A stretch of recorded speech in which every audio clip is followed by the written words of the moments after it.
If you have said to yourself, I should write that, or if someone has said to you, you should write that, then I'm talking to you because you need to write. And that's why you're tuned in to Why Write.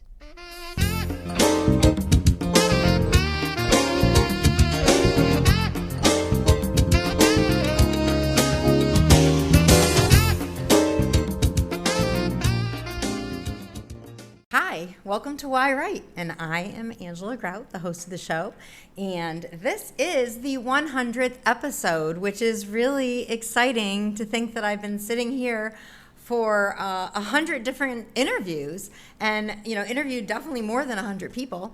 And today, hopefully on television when they're watching this, they can see that we have a live studio audience, which is really fun to be able to make eye contact with people instead of just looking at a timer.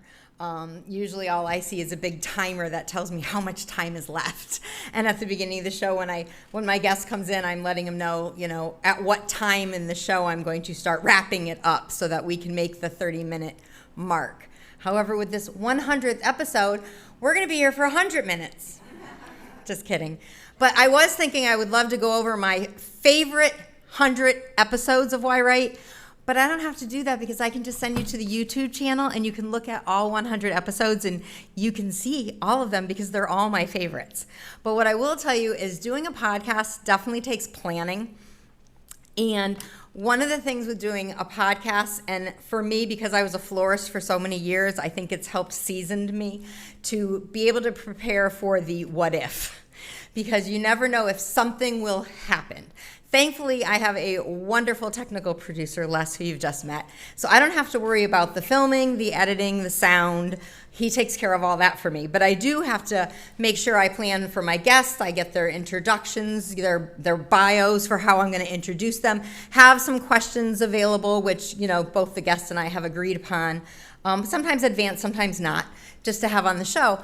But in 100 episodes, I have to tell you that there are 3 episodes that kind of stand out to me and that taught me lessons. One is episode 59, which was an episode where my guest didn't show up. And we were texting saying, what's wrong? And then come to find out, we found out what was happening. And here I'm sitting in the studio and I have no guest. And it just so happened that I had a friend coming through the studio that day and we started, he popped in to say hello. And we ended up spontaneously saying, hey, let's turn this episode around and he'll interview Angela. So it was one of those last minute, okay, you got to think on your feet. And, it was a fun thing, but it was a little panicking, that I didn't have a guess. What was I going to do? Then on episode 41, I booked 2 guests at the same time. I don't know how it happened. I mean, sometimes you just make mistakes like that. And they both showed up. And I'm like, I can only kind of do one. Thankfully, again, less accommodated. We did one episode right after the other episode.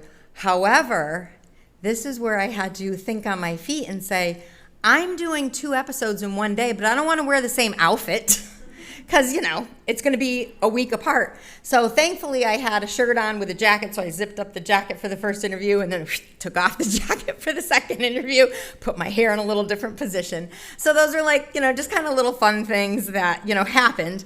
And then there was the time that I took the show on the road by myself, and Les gave me all the equipment. I went to the International Women's Writers Guild.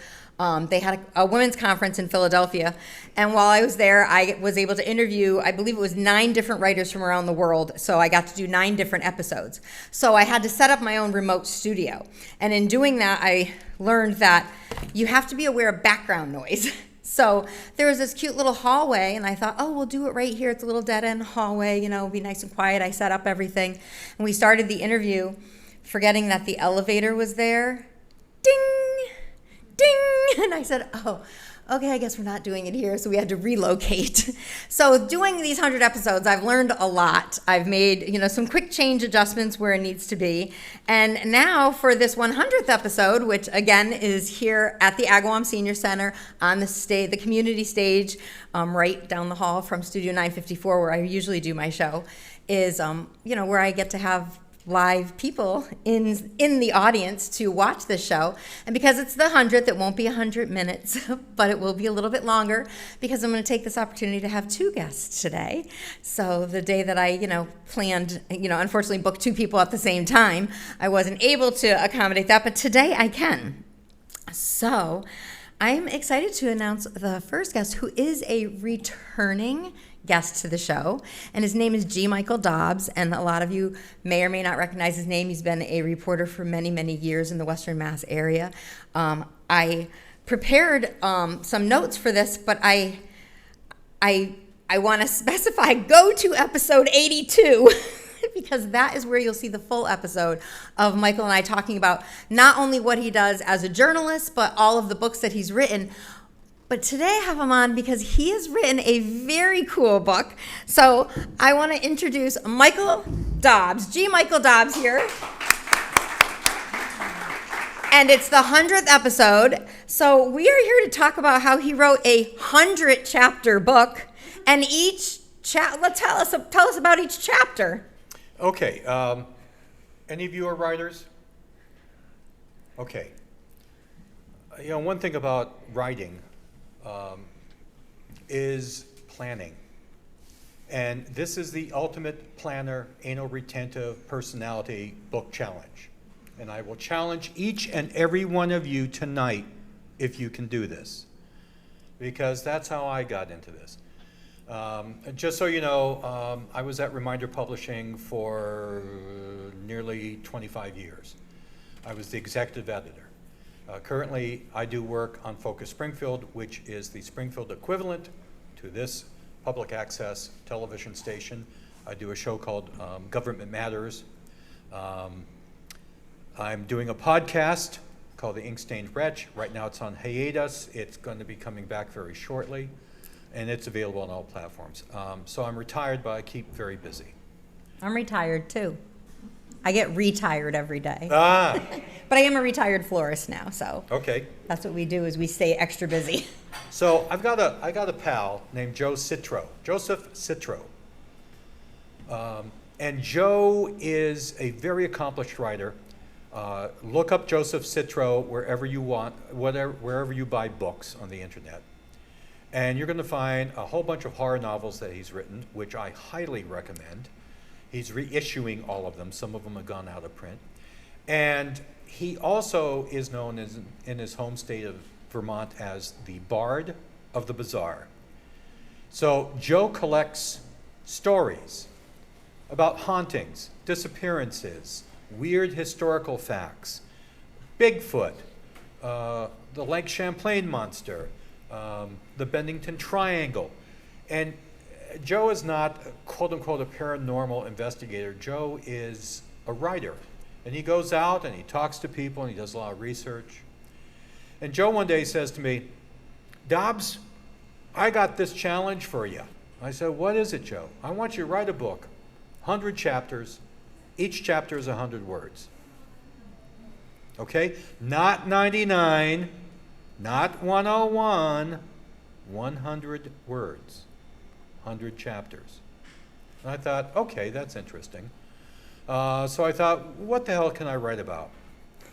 Well, I'm a nonfiction writer, which I have learned is not a worthy addition in the writer's world. We're sort of like discounted behind the novelists and the poets and people like that. But that's okay. That's okay. So I said, obviously I'm not going to do nonfiction. I'll do nonfiction. I can't do fiction. So I thought, why don't I write an advice book? Everybody writes advice books. Try to better your personality or your relationships. Well, I don't know anything about that. I do know about the media. My first paycheck in the media was in 1975. So I've been doing this, geez, that's like 50 years this year.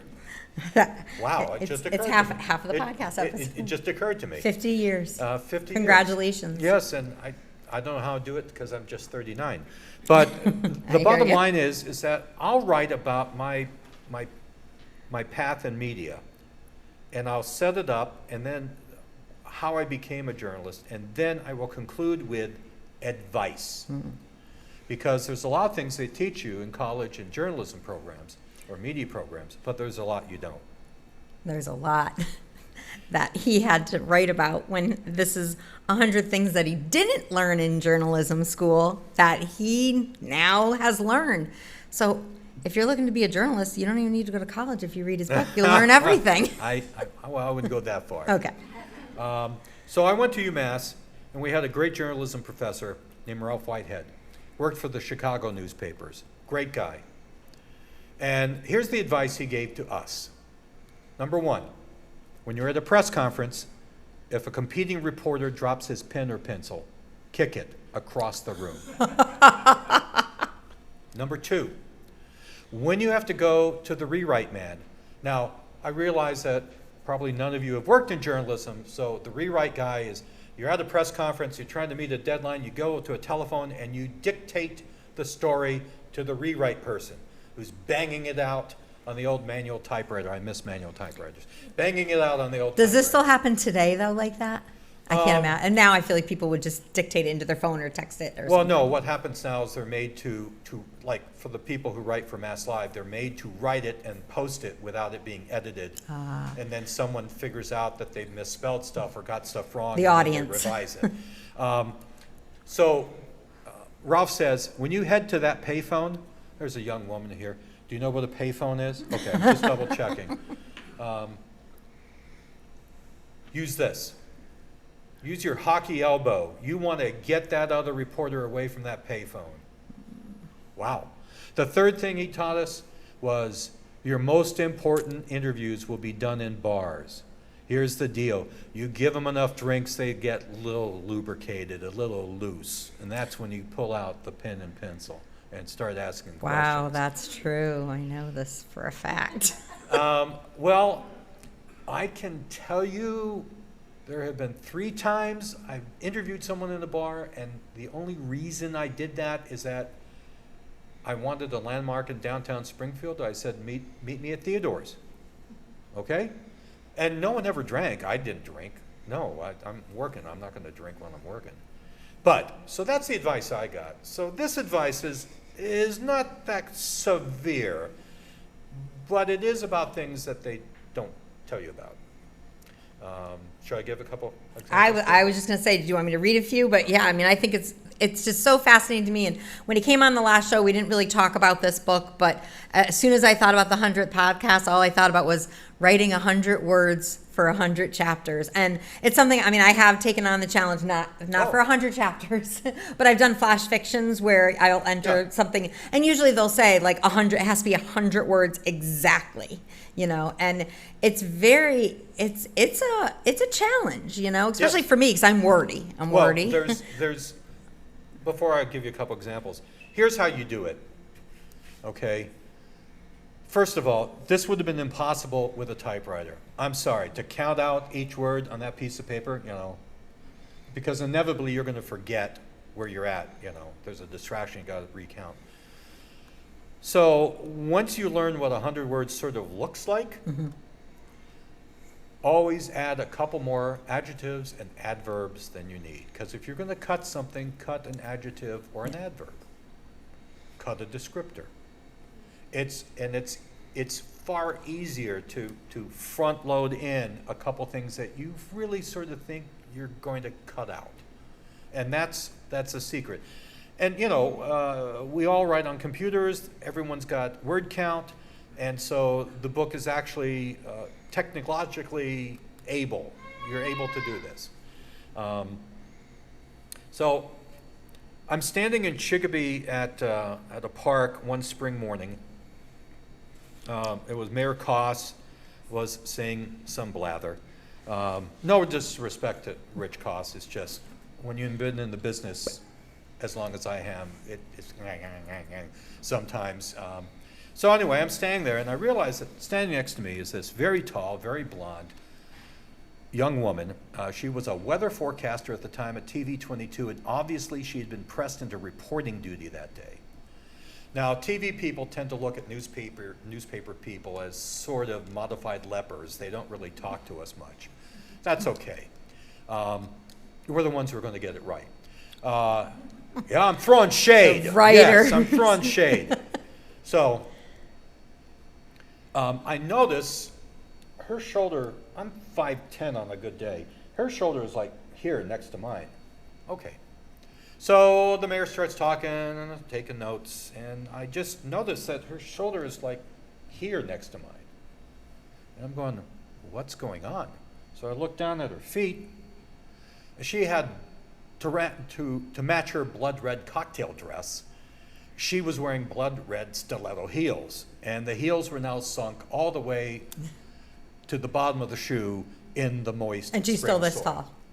Well, she was shrinking. Oh. She was shrinking. And I'm just like, so that's one of the stories. Here's the lesson. If you're going to do TV, you know, okay, dress appropriately according to what the news director says you got to dress. Don't worry about your shoes. They're never going to shoot your shoes. You're never Yeah, going wear to be, sneakers. You're never going to be in a shot where your shoes are visible. A good friend of mine is a guy named Ray Herschel, which I'm sure that some of you probably have heard of since he was on television for 50 freaking years in this market. And one day I'm at a construction site, and hey, Ray, hey, Dobbs. I said, Ray, I love your shoes, man. He had some sort of LL Bean moccasin waterproofed traction heel thing. Well, he never knows where he's going to go reporting. Exactly. Yeah. At the beginning of the day, you don't know where you're going to be assigned. Yeah. So, but no one in just journalism school would say, hey, wear sensible shoes. Absolutely. As a florist, I wore black every day because I never knew where I was going during that day. Was I making a delivery to the hospital, to the funeral home, to a wedding? Right. I just wanted to be able to go to anything. Yeah. Another example from the book. Nobody gets taught how to take notes. When you go to journalism school, the assumption is that you already know how to take notes because of high school. Mm-hmm. I am not sure if that is a good assumption, to be perfectly frank. Especially taking notes in a high school class is a lot different than standing there with the governor. Okay? So the thing I've learned is that we all develop our own note-taking techniques. My mom was a secretary, and she still had her shorthand books, and she told me in college, you should learn shorthand. Well, being stupid, which I remain to this day, I didn't do that. And at age 71, I wish I knew shorthand. That would have made a lot difference. But you develop your own kind of shorthand. But again, Yes. no one teaches you how to do this. There was a long-term reporter in Chicopee for the Republican named Pam Metaxas, who's no longer with us. Pam had yellow legal pads, and she wrote with a Sharpie. Ooh. Back in the day where Sharpies bled through everything, you know? That's how she took notes. That was her technique. And she literally, I would watch her. She'd scrawl like 4 or 5 words on a sheet, flip it, scrawl more, flip it. She went through hundreds, thousands of legal pads. But that was her technique. Perfectly valid because she developed it and it worked for her. But again, something they never teach you in journalism school. I feel like you're just giving me a huge crash course on journalism school, especially for, interviewing and reporting, being a reporter. When we talked about this on the episode that you were on, is the fact that he has interviewed thousands, maybe tens of thousands of people, including very famous people. So the fact that, he can be here to share what's worked for him and what he's learned is something that is so beneficial to me. And this is kind of why I have my show, not just to benefit me, but to benefit all of us. Because as a writer, I always, would want to, well, I still want to learn how to do things. And for me, there's no better way to learn than from someone who's doing it. Well, interviewing is something that nobody ever taught any of us. It was, you're going to go out to this assignment, you're going to talk to people. That's an interview. Yeah. And there are ways of doing it. There's ways, and it all. Did any of you ever watch Larry King? Yeah. Okay. Show of hands, Okay. Thank you. Larry King believed in never doing any real research. He probably had a paragraph or two handed to him by a producer, and he just winged it. His premise was, he wanted to be as ignorant as his audience. I don't like that. So when I interview someone, I do the research, and I also understand why they're there. Because most times when you interview, quote unquote, a celebrity, you're doing it because they want to sell something. They have a new book, a new movie, a new TV show, et cetera, et cetera, et cetera. And the contract, the unspoken contract, is that you give them what they want. Let me ask you about the new movie. And then they're going to give you what you want, which is your questions that may not necessarily have to do with the reason they're there. Mm-hmm. So, but I have, okay, so this will be quick. Yeah, and I'm going to add something to it. Okay, so I get to interview Clayton Moore. Now, Clayton Moore was an actor who was in Hollywood from about 1938 on. He was a part of a trapeze acts and circus. And very good looking guy, comes to Hollywood, has a career, gets interrupted by World War II, gets out, resumes the career, and he answers an audition for a TV show in 1949 called The Lone Ranger. So some of you are old enough to have watched that show, some of you aren't. Do we have pen? So I get Clayton Moore on the line, and I don't start with The Lone Ranger. I start with, what was it like breaking into Hollywood and doing The Son of Monte Cristo? And there was a pause. And then I ask him about other questions, about working at Republic Studios. I know this guy has answered every freaking question imaginable about the Lone Ranger for the past 35, 40 years. So let's talk about other things that people don't talk about. Then I get to the Lone Ranger stuff. But he pays me the ultimate compliment. He says to me, this is when I was doing talk radio on WREB in Holyoke in the 1980s. He says, "You've actually researched my career." And the way he said it, let me know that other interview people had not. So knowing something ahead of time, going a little bit away from that topic that they want to talk about, but make sure you get there, that's how I do it. I'm going to be doing an interview for my podcast with Ed Begley Jr., the actor, whose sister lives in Springfield, has for years, Aline Curto. She used to be on the school committee. And I just met Ed. He was in Springfield at a book signing. Agreed to do my little podcast. Very nice guy. And so I'll be doing a deep dive into some of the stuff that normally they don't talk to him about. I know I got to talk to him about environmental stuff because he's a huge environmentalist. But See, this is why I like having you on the show, because as much as like you're saying, like, okay, yes, every guest I have on the show is marketing something. You know, we're talking about this book, which the books will be available for sale today after the show with all of us.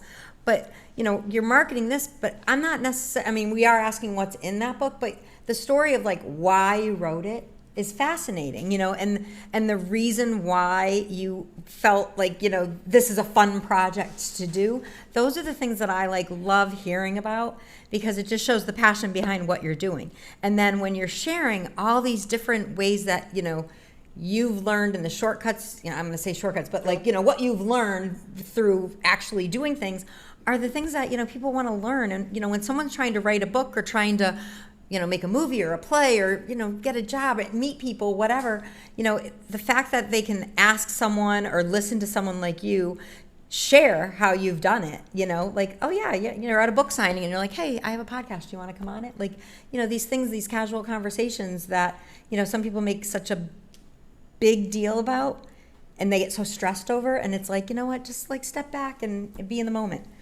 And oh yeah, and if you're interviewing a celebrity, well, I am right now with you. No, I'm not a celebrity. Then I got Judy Cosby coming, a bigger celebrity too. So. I'm just an old writer, media guy. That's all I am. But you know, when you're interviewing someone whose work you admire, a lot of times, well, I just come right out and say it as I begin the interview. I'm a big fan of yours, and then I prove it.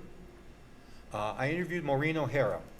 Again, Maureen O'Hara was an incredibly popular actress from the 1930s into the 1960s. Irish, red hair, queen of Technicolor in the 1940s.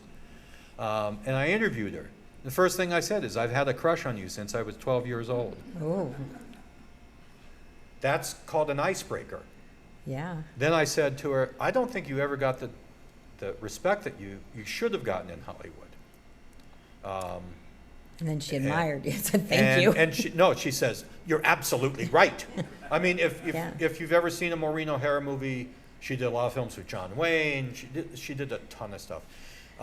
It's just, I got a chance to interview Bill Cosby before all of the fertilizer hit the ventilation system. And I said to him at the beginning, number one, I prepped. He likes to be called Dr. Cosby because he has a PhD from UMass. So I avoided a trap. So I said, Dr. Cosby, before we start, I mean, I started listening to your comedy albums when I was in the 6th grade. And he says, then this is going to be a lot easier for the both of us. And I just said, tell me about how you started out. 45 minutes later, we're still talking. It was a great interview. And of course, now everyone goes, well, I'm not going to read that in your book because. Well, and his book is called The 40 Years of Interviews. It's 15 minutes with. 15 minutes with over 100 different people. So that book is not here this evening, but it is available, and I'm going to put the links on the show so that people can get those. Thank you. Along with, the memoirs of the ink-stained red, which is you, and the links to your podcast, because, Thank you. I think, that you're a fascinating and amazing man, and I'm so grateful that you were able to come on to the 100th episode to share I deeply appreciate some of the 100 things you've opportunity. learned. Deeply appreciate that. Well, let's thank Michael Dobbs for Thank you coming very on. much. And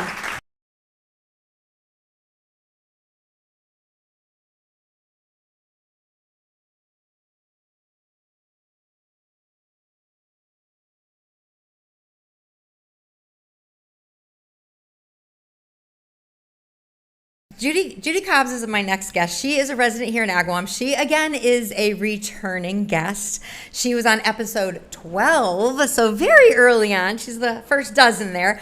We discussed her book, Threads, and we teased on that episode about an upcoming mystery series that she was writing. And she has written the series, so we're going to talk about this because, as many of you know, I've also written a mystery called April Rain, and during the process of her writing her novel, we kind of chat a little, so I'm interested to have a bigger conversation with her and find out about her book, to tell you about it. And her and I are going to talk about talking muses. So let's welcome to the podcast, Judy Cosby. What are you doing? I wanted to give Oh my you gosh, look how adorable this is. congratulations on your It's a 100th candle. It says, why right? Oh, I love the little sticker on it. Thank you. Ooh, it's the cinnamon. Yes. That cinnamon is good for your stress and That's right. so many things just to kind of center bring you. out a muse or not. Yeah, oh, it'll bring out a muse, all right. So, congratulations. I'm going to slide Michael's book over here because I want you to take out this series that you wrote. She's got 2 books that she wrote under 2 years, right? It took less than 2 years to do both of them. Yeah. Yes. I mean, talk about dedication and fast writing. But as I know, when you have this muse that comes to you, it kind of directs you more than you can direct the story. That's correct. So this is, well, I'll let you talk about the attachment and the entrapment. And I know, like, first you were entrapped. That's what muses do. They trap you. And then you become and you get very attached to them. Yes. So, Oh my God, that's good. so is that why that those titles are? Because it is. I'm telling you, I'll wake up in the middle of the night and Muse will be telling me things, and I'm just feeling like trapped. Like, okay, I'm going to listen. I'm going to write this down, and then slowly we develop this friendship, and now I'm very attached to them. That's right. Right? Yeah. Oh, absolutely. I was really afraid originally to delve into this because I was a nonfiction writer. Yeah. And I had established a fan base. So to jump a genre and then possibly lose that fan base if it isn't good was really kind Yeah, of frightening. and your threads, the book is more, I'm going to say spiritual nature. I mean, it's, Yes. about talking about the threads of our life and how things are woven in, and we see our little God winks and Absolutely. things like that. And just having you look at life differently than possibly negatively, facing challenges differently. So I came up with this idea that I wanted to write this paranormal mystery. And so I started to delve into it. I'm very fortunate. I have a great team of support around me. For example, I have a content editor that helped me with my previous books, That's nice. as well as a great proofer. Yeah. So when I decided to do this, I forwarded the manuscript to my editor, and I said, "What do you think about me?" Done manuscript. Yes. Okay. I wrote it out. I thought it was great. And she went, "Okay, we got to work on this because you're writing fiction now, and fiction is very different than nonfiction." I had to work on my dialogue. I had a very tight dialogue. I had to learn, how to write that. The other part of it is you had to choose a voice, first, second, or third. I had first in the beginning, second in the middle, third at the end. So she was really just honing this in. And once I got through the mechanics of it, which was, I almost walked away defeated, like, oh, this is beyond me. From the editing part or from the just story from, part? like, maybe Okay. I'm not cut out for Yeah, this. Maybe this is not for me. Yeah, I hear but you. I loved my storyline, and so I said I'm going to stick it out. So she sent me lessons to learn. She told me about dialogue, which she taught me a little thing that I thought was kind of cool. I don't know if you've ever done this. She said, I have an office, a home office that has a door, thank God, that you can close so no one can hear what goes on in there. And I Close the outside world created out. this environment where it's just a lot of antiques, a lot of things that bring out, different ideas. And she said, when you take your character, dress like them, or speak like them. So when you're typing, You're doing like actually- method acting, right. like how actors so do it. So I have a caretaker of a cemetery that's a big part of my books, and his name is Marty Evans. So how are you dressing? Well, he wears a Stetson. I don't wear a Stetson, but I'll just kind of like fake that I have a hat. Did you on. write in a cemetery? I did not write in a cemetery, but I tour cemeteries. Okay. Yes, I could very see old myself ones, doing that, yeah. like, okay, I'm going to Yeah. sit here in Yeah, the cemetery no, and be I don't know him. if I could do that. Well, I guess I could. Yeah. It's kind of interesting. But, I just learned how to write better dialogue by really getting into the character, which, it's like having like this split personality in this room where you're talking different people. But it really... This is why I love talking to writers, because it makes me feel normal. It is when a I very say to lonely, people, weird I'm thing. talking to other people right now. They're like, And you do. okay, here's You a have number to. for a therapist. I'm like, no, really. Like, my muse's telling me I need to make a note. Yeah, and you do. I make notes up by my bed, and so people ask me, where did you come up with the character Eliza Gray? Eliza, yeah. And I kind of created her as this, gifted person who is struggling with this gift, wants to hide it, but ultimately the story unfolds where she has to face it and help solve a past mystery. And as she's doing this, I had to come up with a name, and everybody says, where did you come up with Eliza Gray?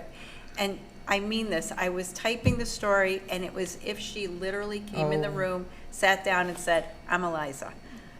There was never a question about what are you going to do with my name, or she was Eliza Gray from the minute I conceived her in my head. That's awesome. And so that's never changed. It was just, she became real. That's to me awesome. When I wrote Yeah, it. I mean, the character definitely resonates with me, because I do know, like, from a personal thing, like that feeling of, and I think writers can resonate with this, is you feel like you have to tell the story. But as she struggles telling the story, and she is fearful she could maybe lose her life telling Right. the story, and, it's something that I really understand, because as I wrote April Rain, I was like, oh my gosh, if there's a real murderer out there and he knows what that I know what he did, he's going to come after me. And, it's like, if I tell the story and it's, goes one way or another, Right. will she survive, Right. And so I definitely resonate with her of, just how she went about trying to, figure it all out. Right, And right. then I The think journey. about the writer writing that, and that's a whole nother story. Yeah. You know, like I say, there's always the story behind April Rain, you know, the story behind the attachment, the story behind the entrapment. There is. Well, do you, like, for example, I research a lot, you know, because there's a lot of past. I do historical fiction. I like 2 in it. a.m. on your phone under the covers. Well, I'm always like, what if the FBI ever looked at my search engine? Because they would be like, where is this woman going? Oh yeah, 'Cause I had past researched and- transporting a dead body over state Yeah, lines. how does this work? You know, and so you have to Google it, so to speak. And so I always laugh to myself, oh my gosh, I hope no one's watching this right now. But, you know, you want to make it authentic. And that was the main goal of these stories because, again, I had the fan base from the Thread series that when I was venturing out of my genre and changing it up, I was really afraid that if it wasn't good, I would lose credibility with what I had already done. So And you didn't. So congratulations. I worked really hard on it to No, really you make it definitely- authentic. So from a writer's point of view, I want to know, like, did you come up with an outline first for it, and did you handwrite or do you type? I type, Okay. although I have a lot of notes and I have a whiteboard. Okay. And my whiteboard is just for timelines. Okay. But So you what's- create your timeline before you're writing? So yes and no. Firing because questions I at know. you. So with the attachment, my first book, I had the idea, and again, when it was new and exciting, and I was like, I want to try this. I had no plan.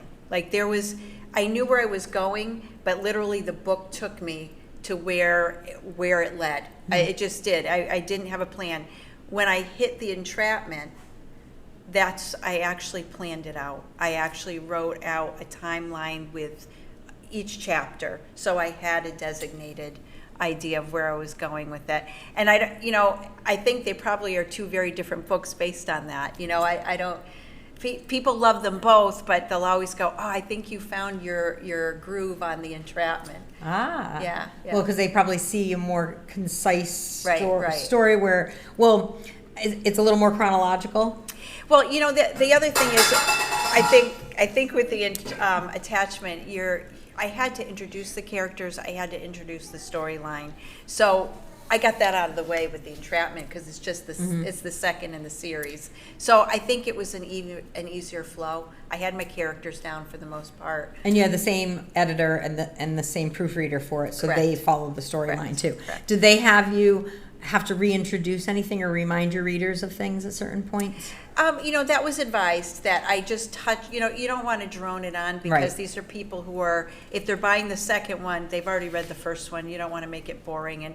But I touch base on, like, you go back a little just to, like, talk about the previous murder, the previous situations, and you kind of bring that forward. You know, when I solved the Honor Brown mystery, you know, like you talk about it in your second book, but you're not really droning on about it. And that's how I'm moving forward to the third one. I was just going to say, what's happening now? How far are you into the third? So I pretty much have an outline of the third, and I am currently, you know, I'm probably 6 chapters in right now. So I don't think it's going to be finished this year, which was, we talked about deadlines and goals. I don't see that happening. Be gentle with your deadlines. Be very gentle. I was telling her before the show that I went to this conference and one was saying how, you know, everybody has different goals in life. You have to be very gentle with how you take care of them and, you know, come up with a 10 lists, you know, things you want to do. And, you know, you have to forgive yourself if you don't do it. And I'm listening to this voice talking like this, and in my head I'm going, the heck is she talking about? I'm like, I'm not coming up with a 10-year gentle bucket list. I'm coming up with a 3-year aggressive goal list. That's it. If I don't do this in 3 years, I'm not doing it. That's how I got the 2 books out. And I think, it's like, you know, I just was we really have to be aggressive motivated. about it. You have to be aggressive. Yeah. You have to be dedicated. Yeah. And, you know, you have to find your comfortable spot to write. And and it does have to do with where you're writing and the environment you're writing in. Absolutely. But the way you're writing, what are you going to do, first person, second person, I mean, those are all things that show versus tell, and Yeah, just like getting and- all these different things and- that I didn't have to do with the and first your series. education, you majored in writing, right, in school. No, I did not. Yes, I know, I did not at all.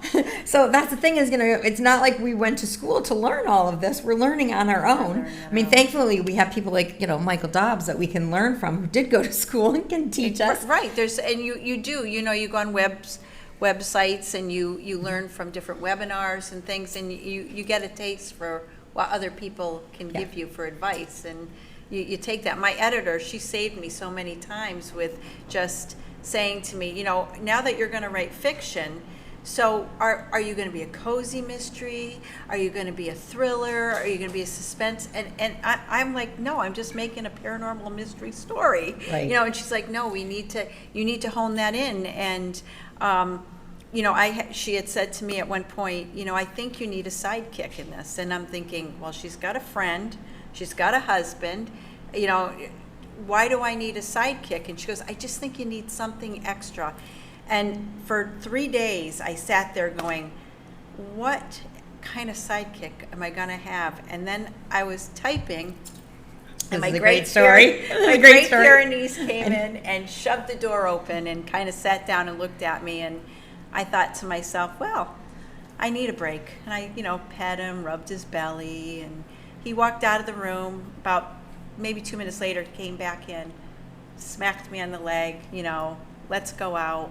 And I thought to myself, why does a sidekick have to be human? Mm-hmm. Why can't I do a dog? So it became, I made, her sidekick a dog, and he has abilities. He can see, he's not like telling her, there's ghosts in the room, but he is aware that she's in danger, and he becomes her protector. So he elevates her character. He elevated a part of her that I didn't even consider, was just the fact that she became so attached to this dog. So when you're writing like the dog into the story, do you I do this thing where if I'm introducing a new character, I'll sit down as the writer and interview this character, them to find out how they see their role, what they're doing like that first person monologue from them. Did you ever do anything like that with any of your characters? Say yes, no. Okay. Well, no, I'm kidding. Make me feel normal. Well, you're normal. No, I know. You're very that part. It is. I think it's all a personal journey. It's like when I think of my characters, I don't know how they develop. Like they're just there. Mm-hmm. There's things outside of the characters. Like one day I was walking my dogs in the woods, and it was a real event. I was walking them, and all these crows came out of nowhere. Like I'm talking 50 crows, and like one landed and another landed and another landed. They were all squawking, and my dogs, I have two, they were barking, and all of a sudden I went, oh, wouldn't that be a cool scene in the book? So I ran home, and I'm like typing it in the book to quickly add it in. It probably ends up like foreshadowing something. Who Yeah, knows? it When you're looking at was the symbolism coolest. of things. Right. Well, that was it. Yeah. It was the symbolism. Yeah. So, and we do put things that happen in our life in these books. Right. So that, there's all kinds of things that I think bring the characters or the situations, exterior things that come into play. So what's your favorite part about writing? Holding the finished copy. Well, yeah, holding the finished copy and seeing it doing well on Amazon. No, I'm kidding. It's more about, I think, the process. I'm a better writer in the morning, early in the morning. So when I know I have the day to myself and I can write and I can close myself in, I love going into another world. The fictional town is Coventry by the Sea. And to be honest with you, I've set my office as if I'm living in Coventry by the Sea. And I close my door, and for that time frame, Eliza can eat any pastry she wants, and she can go walk on the beach if she needs a break. She has all these things in her life. A friend that's ready for her anytime she needs to, express a problem. And so I love that world. And, and then I come out and I'm happy, to be in my little It's Agawam beautiful. world, It's definitely like, I'm going to call it method writing because, you are putting yourself the way those method actors do, putting it in, being like that. I don't know if I could have done that because, writing it sometimes can get really scary. Oh, it can. And you're like, oh gosh, I don't, and I've fought with this and another story I have, just like, I don't want to write that kind of scene. Like, I don't want to write a rape scene. I don't want to write a murder scene. Like, that's, I don't want that coming out of me. But then you realize it's not really coming out of you, it's coming through you. Truthfully, there are scenes I just won't do. That's me, and I stress that to everybody. That there's just things I'll only go so far. Yeah. For me, I just can't. Yeah, I had one scene where I wrote one time and I ripped it into a million pieces and then I burned it. Did you? like cathartic. It was weird. I was like, get out! I'm not doing that ever again. What was that? No. So yeah. Well, so we're gonna look forward to the third in the series. Yes. Will there Probably be more? Like January. So my goal is to do 5. Okay. That's my goal. We talk about goals. Yeah. I would love to do 5, and as long as I can do 5 where I elevated each book, I don't want to get redundant. I don't want anybody to ever read them and say, oh, I know how this is going to go. So my goal is 5. And then I'm going to be a grandmother in just a few weeks, and so I would love to also maybe do a child's book someday. Again, like you got to stay focused where you are and then jump to another thing. So that will be further down the road. But we have all these pots simmering on our stove and say, okay, exactly. we're going to get to that one, Yeah. And we'll get to it That's because right. it's on there. Well, thank you so much for coming on. Thank you for the candle. Thank you for coming on and being a guest again. I know, I'm very excited because about that episode, and I repeat it again. I think it 12. was 12. Thank you. I was like, dozen. The episode 12, we did start talking about this, and now here that was 2 years ago. It was 2 years ago, and it's just and crazy. it wasn't even it was started, but it wasn't done, and now you've done book 1 and book 2, so it's a great follow-up. So watch episode 12 and then come back and watch episode 100. Congratulations. So thank you so much. I really appreciate it, and I appreciate all of you for coming to join us on this 100th episode. If for those of you who have watched the show, and again, it's on YouTube, so I hope you have subscribed so that you can watch them. It's free, and it's also streaming on all the other channels. And of course, here in Agawam, it's on channel 15 on Wednesdays at 12 and 3, and then it's all over Western Mass and Connecticut on the local public access channels. This is a part of the show where I always give a writing prompt, because the focus of my show is to talk to writers about what they're doing, why they're writing. But there's this other flip side where there's a lot of writers who were once like me and still like me, wondering, how do I write my story? How do I tell my story?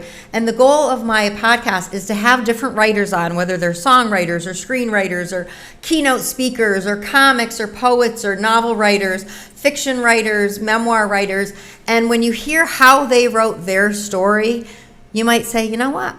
I think I could write like them. And you're going to rewatch that episode with them to find out how they did it. Who knows? Maybe you even reach out to them and say, hey, you want to have a cup of tea? Because I do that with a lot of them. And we go out, we have a nice cup of tea, and next thing you know, I have them on my show. So at this time, I just say at the end of the show, set your timer for about 10 minutes, pick up a pen, and start writing based on this prompt. And the prompt today is going to be a little mix of both of our guests. And one is, I want you to either write a story of 100 words based on a mysterious happening in your life, something that might have been mystical, magical, scary to you, maybe something happened as a child. Write on your computer, type it up, and see if you can come up with 100 words. Or come up with 100 things. I love this one. 100 things you could write about. Like, literally, who can't do that? Sit down and you're going to make a list. 100 things you could write about. 100 stories you have in your life. It might be from when I lost my first tooth to when I got married the third time. You never know. There's so many different stories, although maybe it's just the first time you got married, but I don't know why I said third. Anyways, I want to say thank you so much for supporting this show. I want to thank Studio 954 for always, and Les for always being here to help me do what I'm doing because I love what I do. And I want to encourage you to support all the guests that come onto the show. Purchase their books. If they have podcasts, go to them, subscribe to them. And then, if you've read their books or seen their shows or whatever it is, write a review and share it with your friends, because the best way for all of us to get audiences is word of mouth. So please share with your friends. Word of mouth is the best form of flattery. And this concludes the 100th episode of Why Write. I have lots more exciting guests to come. Yay! I got balloons. I got more guests lined up for the next 100, so for those of you who are in studio, we got some lovely cupcakes to have, and we got balloons we can kick around, and there's some streamers that are sort of being popped.